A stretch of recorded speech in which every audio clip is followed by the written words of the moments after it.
Bismillahirrahmanirrahim. Assalamualaikum warahmatullahi wabarakatuh. Innal hamdalillah nahmaduhu wa nasta'inuhu wa nastaghfiruh wa na'udzu billahi min shururi anfusina wa min sayyiati a'malina.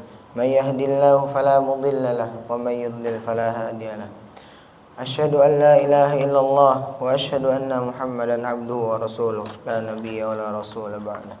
Qala Allah Ta'ala fil Qur'anil Karim, a'udzu billahi minasyaitonir rajim. Wa la tuti' kulla halafin mahin, hammazim masya'im binamim. Shadaqallahul 'azim. Segala puji bagi Allah Subhanahu wa taala yang telah melimpahkan berbagai nikmat-Nya, di antara lain nikmat sehat, nikmat iman, nikmat Islam. Dengan nikmat-Nya itu kita bisa berkumpul di masjid yang mulia ini. Salat serta salam tak lupa kita curahkan kepada Nabi kita, Nabi Muhammad SAW, yang telah membawa kita dari zaman kegelapan menuju zaman terang benderang ini.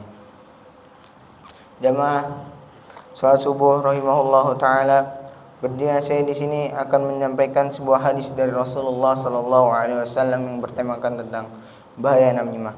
An Hammam bin Al-Harith qala kana rajulun yanqulu al-haditha ila al-amir fakunna julusan fil masjid faqala al-qawmu hadha mimman yanqulu al-haditha ila al-amir faja'a hatta jalasa alaina faqala Hudzaifah sami'tu Rasulullah sallallahu alaihi wasallam yaqulu la yadkhul al-jannah qatat, yang artinya dari Hammam bin Al-Harith, dia berkata, dahulu ada seorang laki-laki yang menyampaikan berita kepada Amir. Kami sedang duduk di dalam masjid. Orang-orang mengatakan, orang ini biasa menyampaikan berita kepada Amir. Maka Hudzaifah radhiyallahu anhu berkata, aku telah mendengar Rasulullah sallallahu alaihi wasallam bersabda, tidak akan masuk surga orang yang melakukan namimah. Hadis riwayat Muslim.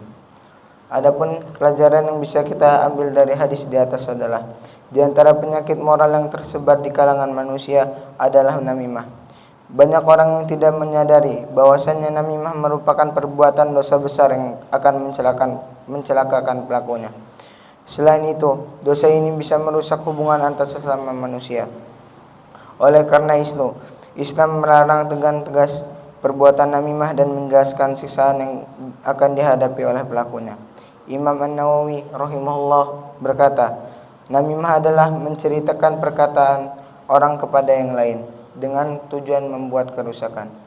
Syekh Abdul Aziz bin Baz rahimahullah ta'ala berkata, termasuk perkara yang harus dijauhi dan diperingatkan adalah namimah, yaitu menceritakan perkataan dari seseorang kepada orang lain, atau dari jamaah kepada jamaah yang lain, atau dari kabilah yang lain, dengan tujuan untuk membuat kerusakan dan celaan di antara mereka. Nabi SAW menjelaskan tentang orang yang disiksa di dalam kuburnya karena perbuatan namimah.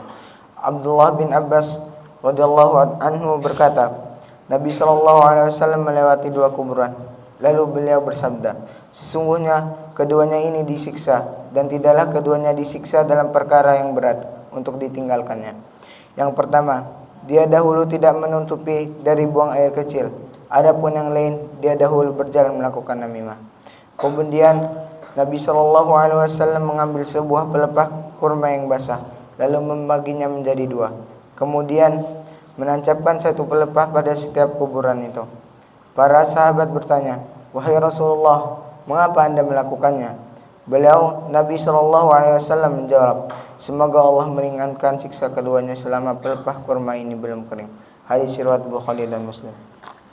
Adapun ayat-ayat yang berkaitan dengan hadis di atas adalah, Allah Subhanahu wa taala berfirman, "Wala tuti' kulla halafin mahin, hammazim masya'im binanim." Dan janganlah kamu taat kepada orang-orang yang suka bersumpah dan hina, yang suka mencela dan berjalan kian kemari untuk berbuat namimah. Quran surat Al-Qalam ayat 60, 10-11. Sebelum kita tutup majlis yang mulia ini, marilah kita tundukkan hati kita untuk terhindarkan dari bahaya namimah. Bismillahirrahmanirrahim. Alhamdulillahi rabbil alamin. حمدا شاكرين حمدا يوافي نعمه ويكافئ مزيدا يا ربنا لك الحمد ولك الشكر كما ينبغي لجلال وجهك الكريم وعظيم سلطانك اللهم صل وسلم على سيدنا محمد وعلى آل سيدنا Muhammad. Ya Allah yang maha besar dan maha kuasa, kami mohon kepada Engkau ya Allah untuk para musyrif, pemberi wakaf, orang tua asuh, donatur, pembina, dan pengurus Yayasan Ponpes Daratul Abror, Bapak Ibu jamaah salat subuh Masjid Daratul Abror, dan umat muslimin dan muslimat. Diampuni dosa-dosanya, dosa besar maupun dosa kecil, disengaja ataupun tidak disengaja.